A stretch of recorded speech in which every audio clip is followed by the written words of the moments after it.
வணக்கங்க. இன்றைக்கி நம்ம மாடி தோட்டத்தில் பூத்துருக்கிற பூவெல்லாம் அறுவடை பண்ணிக்கலாம். சந்தன கலரில் ரோஸில் பாருங்கள், ஒரு பூ பூத்துருக்கு. இதெல்லாம் மொக்கா இருக்குங்க. இதுவும் மொக்கு தான்.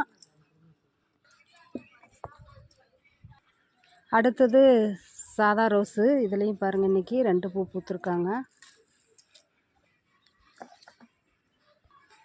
மஞ்சள் கலரு செம்பருத்தியில் இன்றைக்கி 4-5 பூ பூத்துருக்காங்க. இது எல்லாம் அறுவடை பண்ணிக்கலாம்.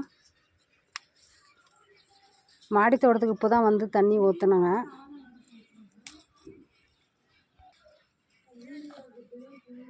இன்றைக்கி பேபி செம்பருத்தியில் ஒரு 4 பூ பூத்துருக்காங்க. இதையும் அறுவடை பண்ணிக்கலாம். இந்த ரோஸு பறிச்சிக்கலாங்க. இதுலேயும் ஒரு 2 பூ இருக்குது. அவ்வளோதாங்க. இன்றைக்கி அறுவடை இவ்வளோ தான் பூ கிடச்சிருக்கு. இன்றைக்கி புதுசாக பாரிஜாதம் கிடச்சிருக்கு. பாய்.